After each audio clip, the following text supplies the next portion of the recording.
Holy shit! What did I just watch on national television? Oh my god. What a main event we had tonight. Holy shit, I'll never forget this as long as I live. Welcome to the Pierce the Canvas podcast show. This is Pierce here for AEW Dynamite, July 28th, 2021. Tonight was the special event Fight for the Fallen.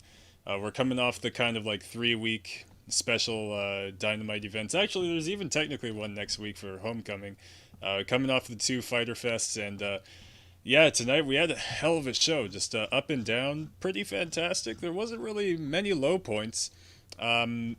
Maybe somewhat the Thunder Rosa Julia Hart match, but just in the spirit that that's Thunder Rosa's like first official AEW match, even that was pretty worthwhile. So yeah, like I said, up and down the show, I was quite impressed with everything, and the main event is something I never ever thought I would see on TV, but we'll get to that, of course. So the special events for tonight, again, the main event being Chris Jericho versus Nick Gage. That's the Jericho Labor number 2 from MJF. Obviously, Jericho has to go through the first 4 labors in order to get to MJF.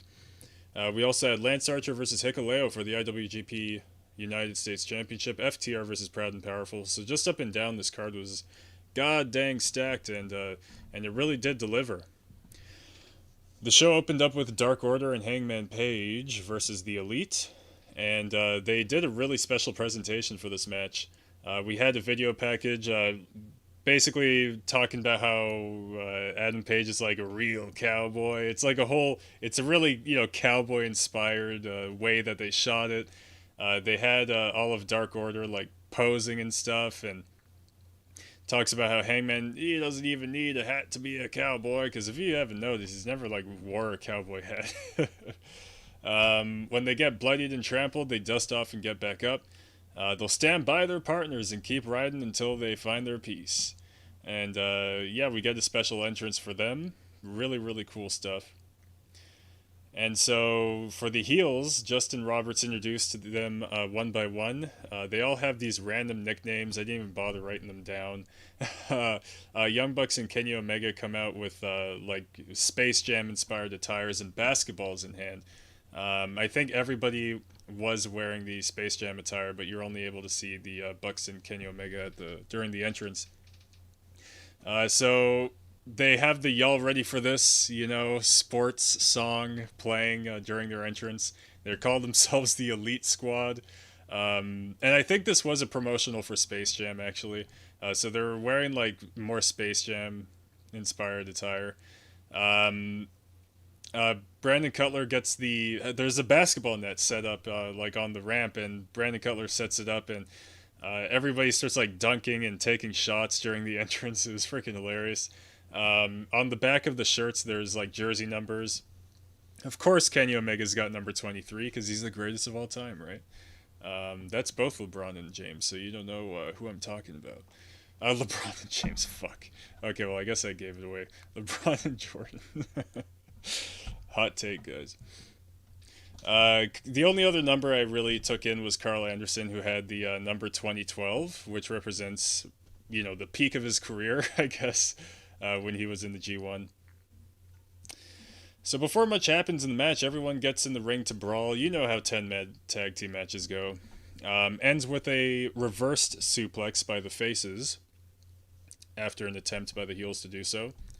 We get an outside superplex by Reynolds to Nick Jackson onto a pile of humanity, as we also get in 10-man tag matches. Reynolds trapped in the corner at one point. The heels are all taking turns to jump on him until he escapes, and the same thing happens with Gallows. The faces all corner him up and start jumping on Gallows.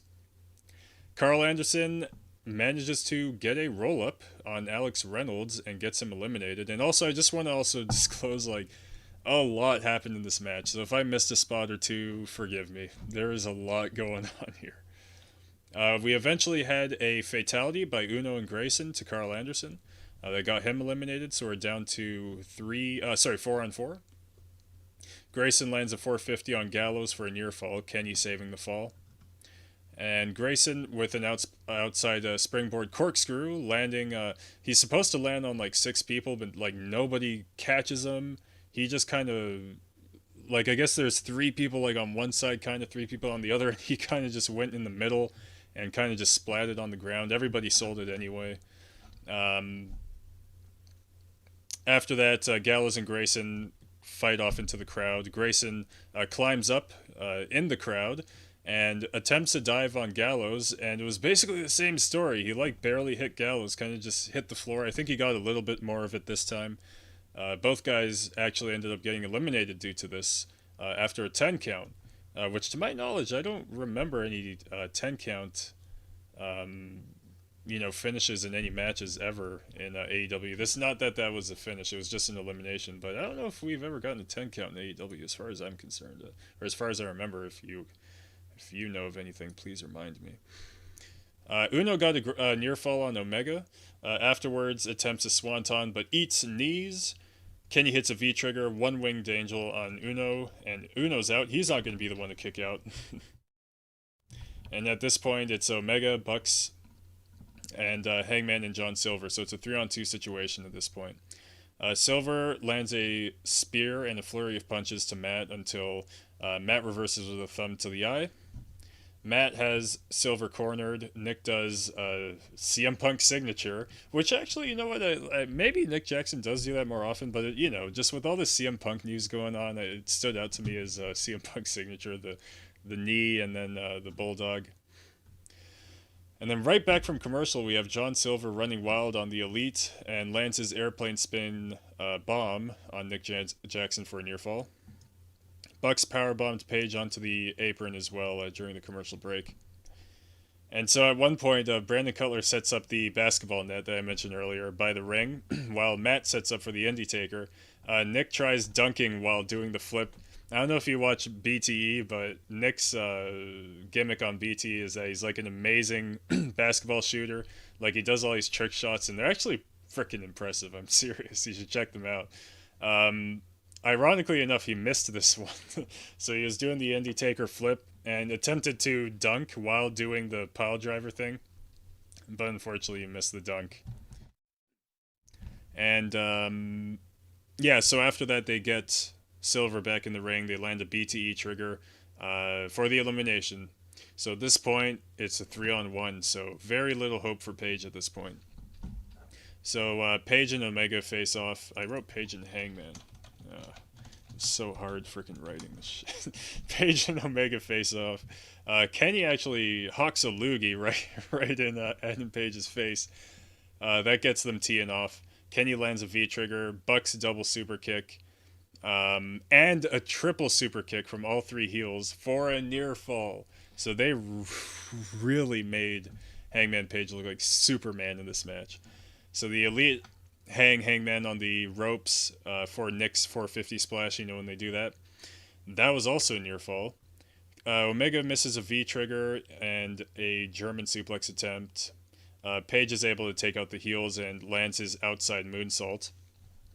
Hangman lands a powerbomb on Omega for a near fall. Bucks try for the Indie Taker but are reversed. Hangman lands a double buckshot and actually got a pin on Matt, so was able to eliminate Matt Jackson. Omega has the tag belt. The referee takes it. Omega takes his own World Championship belt but misses the strike.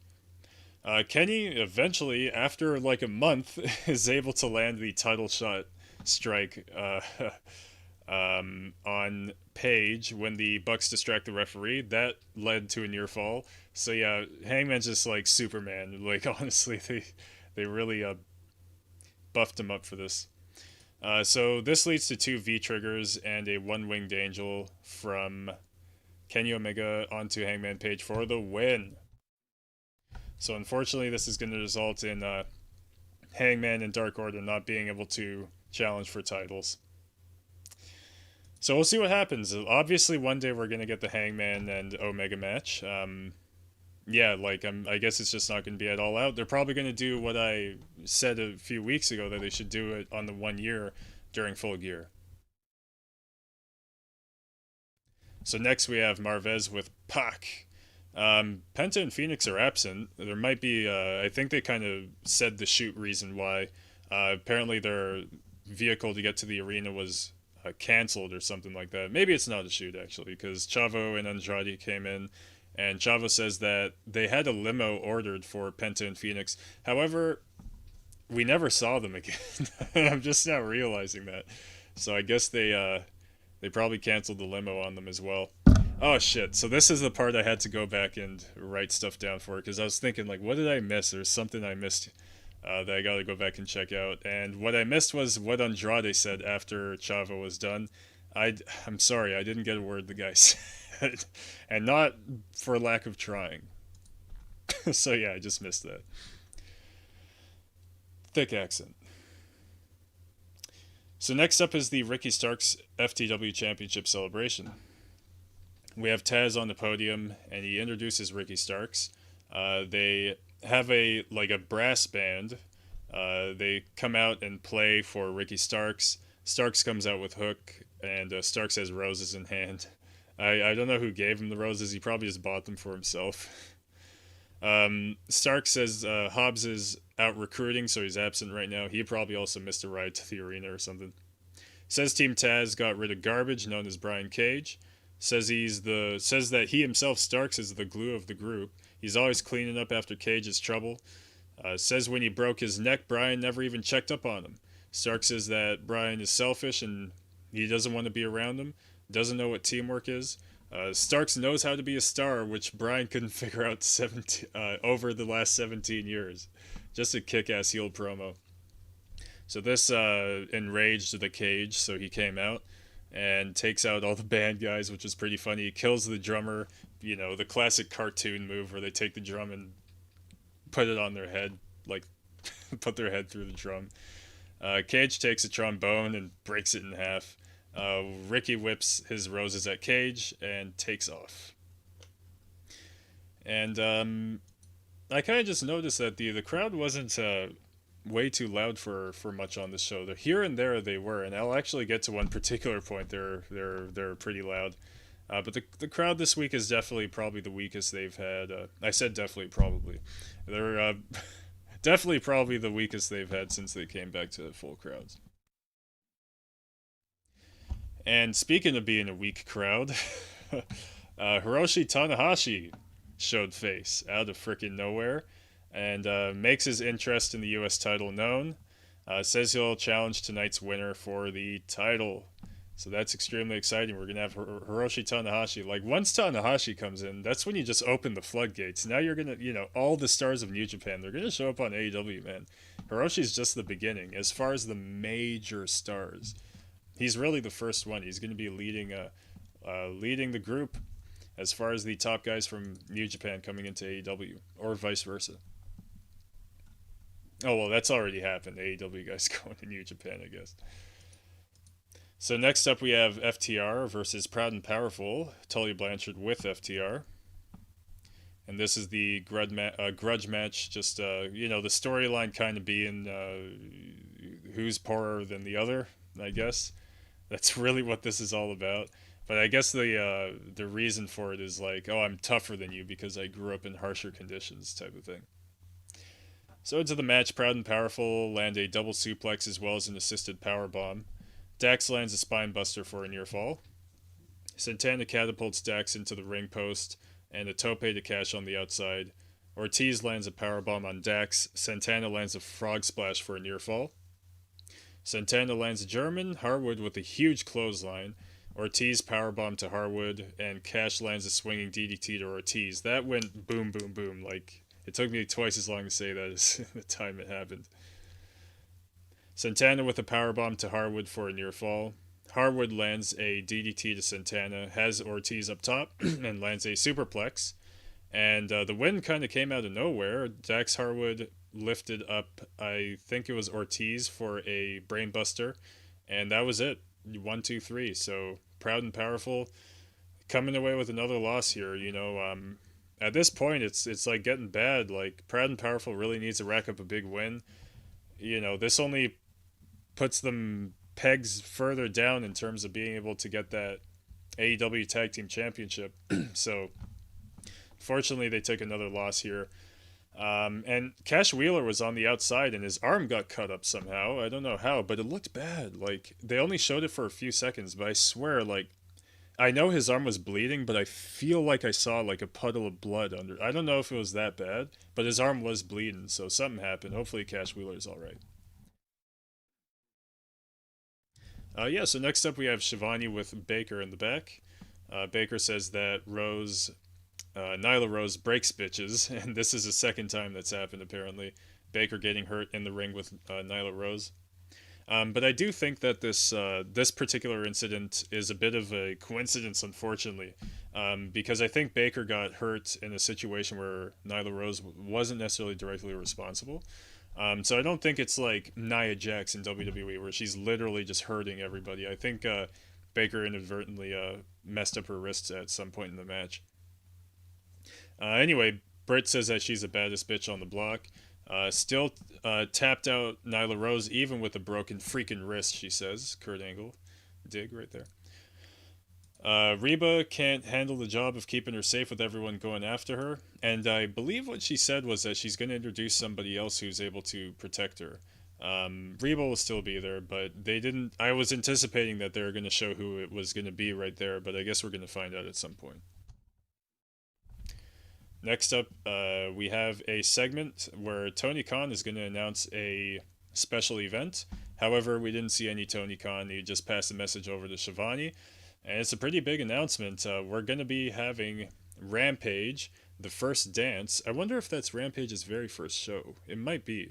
It's called The First Dance, which will be in Chicago's United Center, which is like a huge arena for AEW. And that will take place on August 20th.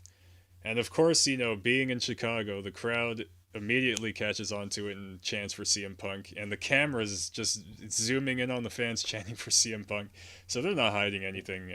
And what happens next here, we move to the back where Alex Marvez is with Sting and Darby. Darby says that he will be there in Chicago, and he's going to take on anyone, even if you think you're the best in the world. Yeah, so we're going to get CM Punk versus Darby Allin on August 20th. At least I'm pretty damn sure that's what's going to happen. That's freaking crazy, man. Really exciting time to be a wrestling fan, I gotta say. So next we see, where are we? Lance Archer versus Hikuleo, and this is for the IWGP United States Heavyweight Championship. And Hikuleo came with his father, the famous King Haku. So, into the match, Lance corners Hikuleo right off the bat until he's lifted for a power bomb. And these are two huge dudes. Like, if you remember the face-off from last week, Hikuleo's, like, surprisingly huge, man. He's, like, 4 to 5 inches taller than Lance Archer. And Lance Archer's a massive dude. Yeah, I think Lance Archer's, like, 6'6", 6'7". And this guy's easily 6'9", 6'10". It's crazy. So, at one point, Lance was, like, striking Hikuleo with these elbows, but they were like, he was really laying them in.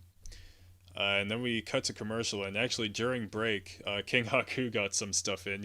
I think it was a chop of some sort that he landed on Archer and as well shoved him into the barricade.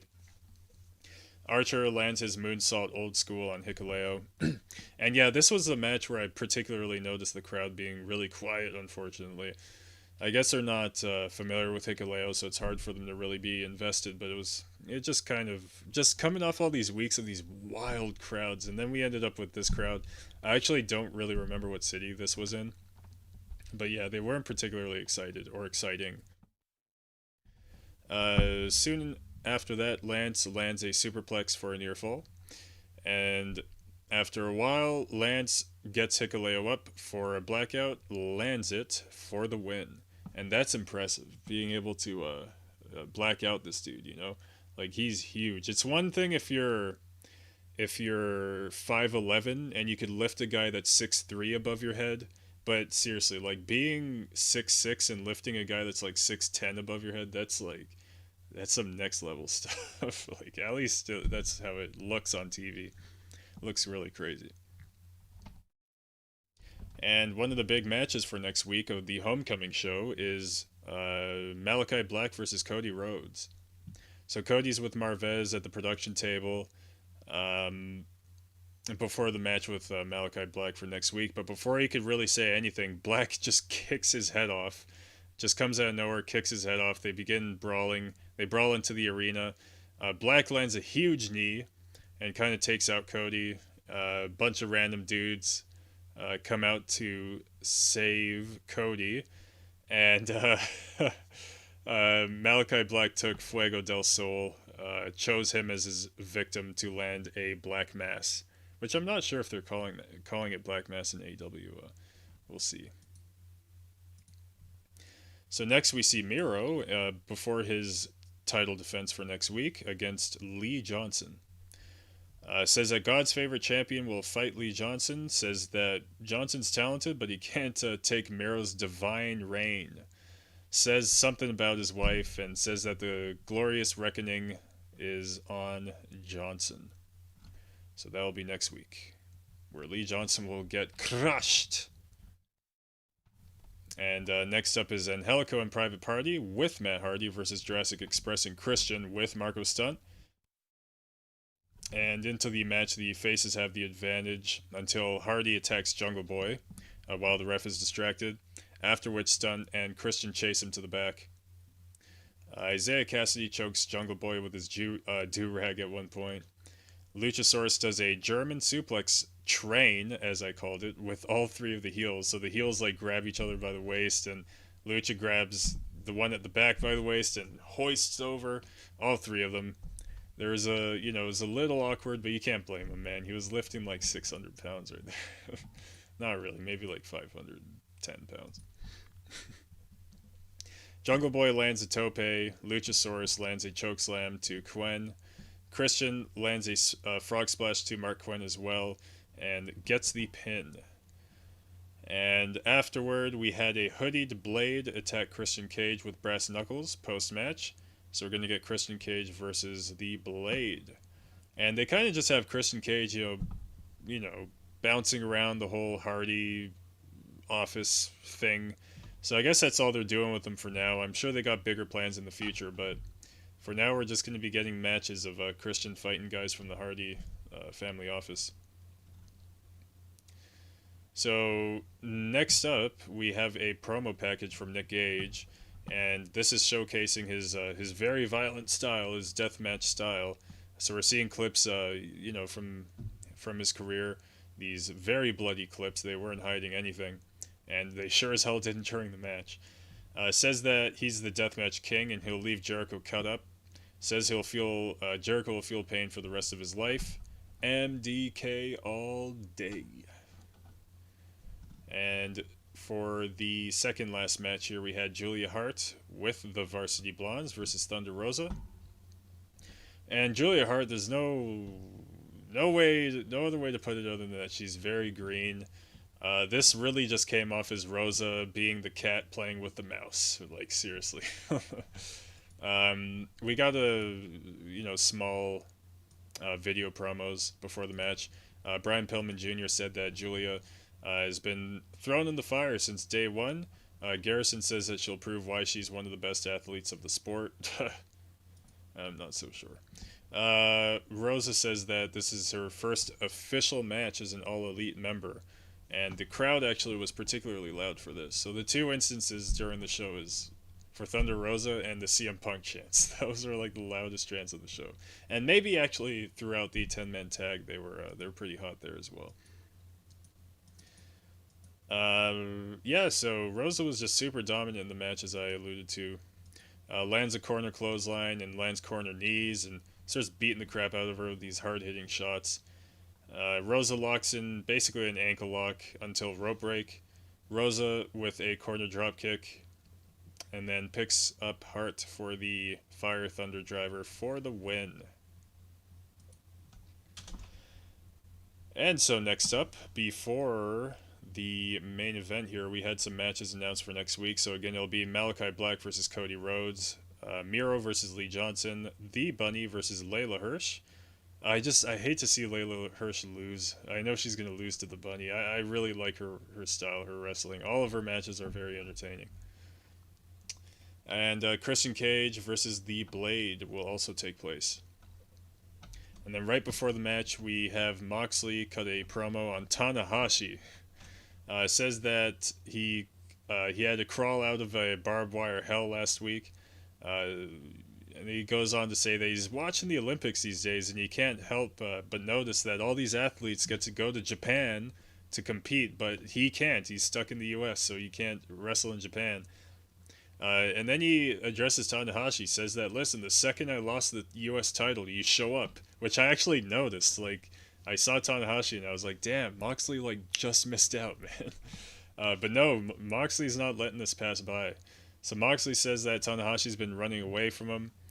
Says Tanahashi doesn't get to wrestle him, that he's dead to Moxley. So Moxley's like pissed. It's probably a bit of a shoot too, because I know he really wanted to face Tanahashi as one of these his New Japan opponents.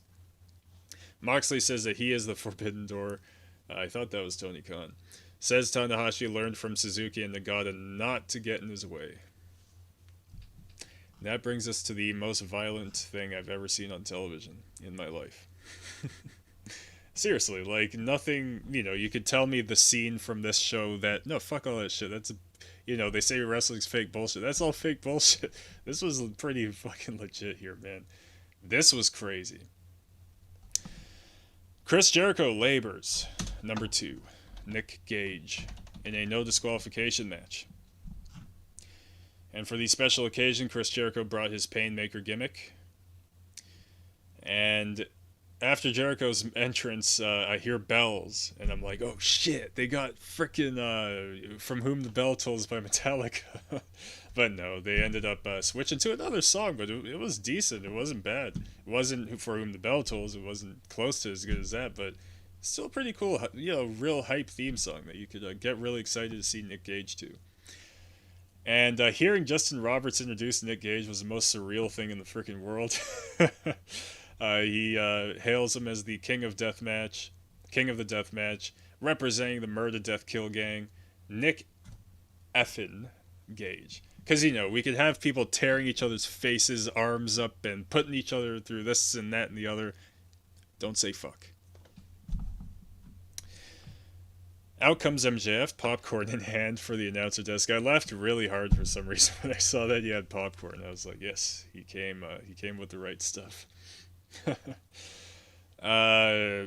And yeah, so the match begins, and I'm not so sure how exactly, but Chris Jericho's arm got busted open really early. It just starts bleeding everywhere.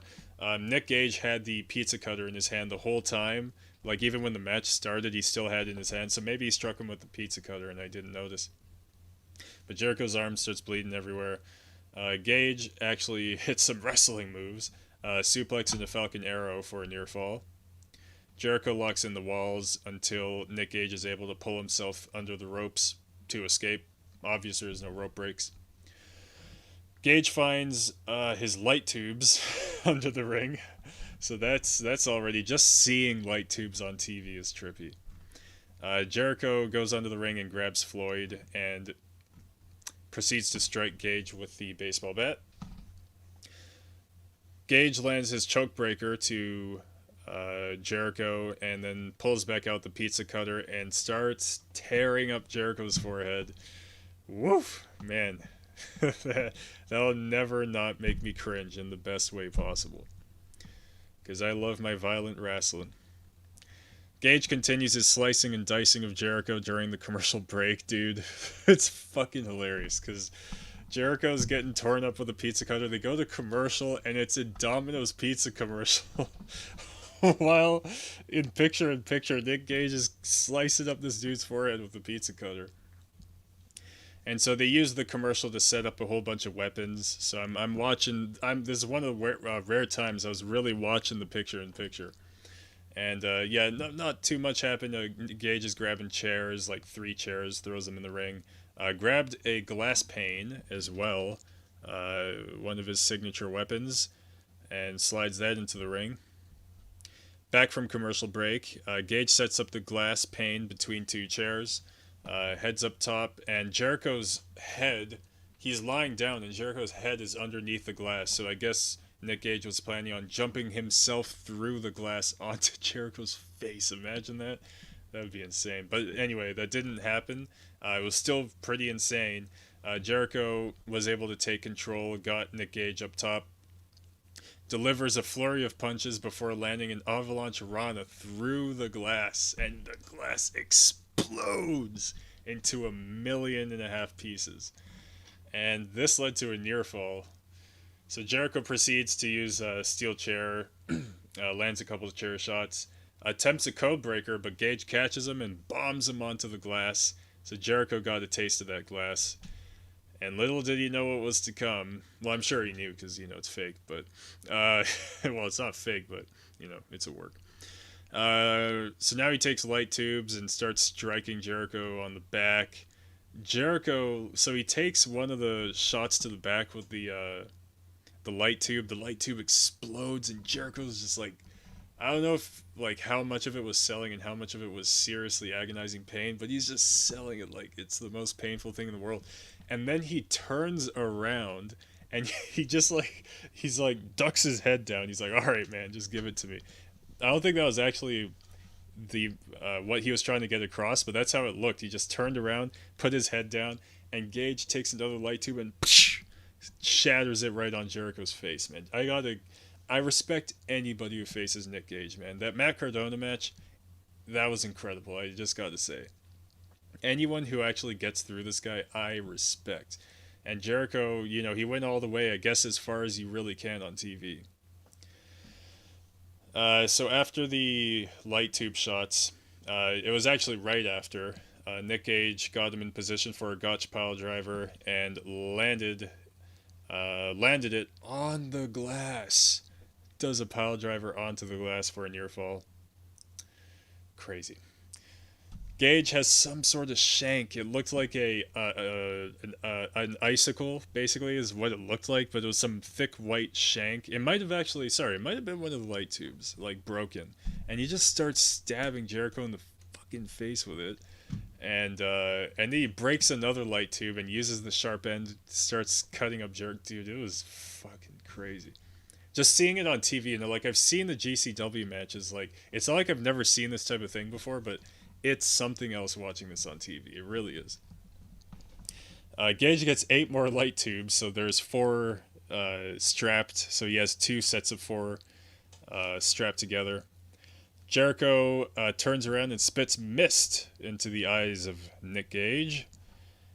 Breaks 4 tubes on Nick Gage's head, lands a Judas effect for the win.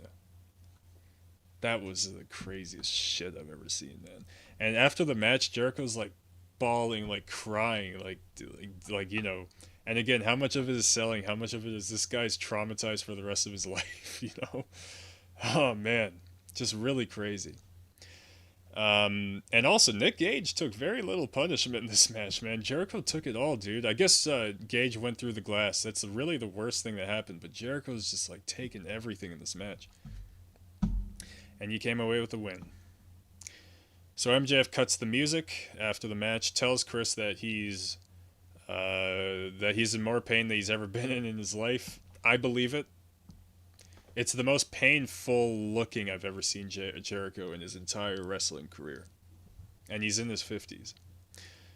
Says Jericho won't get to wrestle MJF because Labor number 3 is going to be one of the best luchadors of all time. And Jericho has to hit a move from the top rope in order to win. And so his opponent will be Juventud Guerrera. I hope I said that right. I've actually never heard of this dude. He's from WCW, or I've never seen him. I've never seen any of his work. He was one of the WCW cruiserweights. But yeah, this will be his first time on TNT in 15 years, and he will be wrestling Jericho. Not sure if that's next week, but that will be the next match for Chris Jericho. And that was the craziest match I've ever seen on Dynamite. Really, really cool stuff. So that was the show, guys. I hope you enjoyed it as much as I did. I thought it was a fantastic show. And next week is looking like it's going to streamline more to a standard Dynamite. But looking forward to it, and I will be back to cover that, so stay tuned for that. Thank you as always for using me as your coverage for AEW Dynamite. This is Pierce again from Pierce Canvas Podcast signing out. Thanks everyone.